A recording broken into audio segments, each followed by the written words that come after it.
I wanted to do a quick little video on the velocity plate on the Cambria Delta air screen.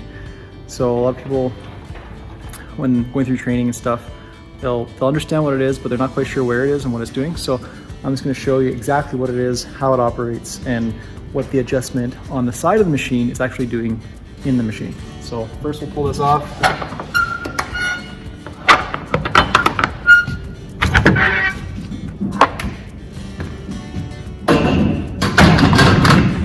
So the door's off.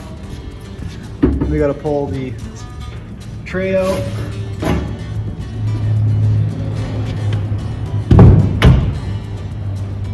And then once the tray is out, we can look up above in here and you'll be able to see it. And you got your two decks here.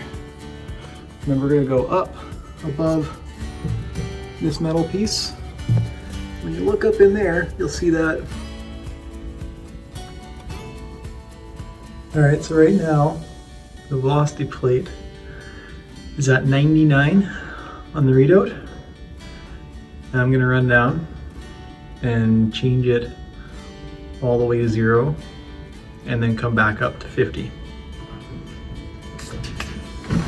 So while I'm running down the plant to go do that adjustment, just want to do a quick little explanation on this velocity plate.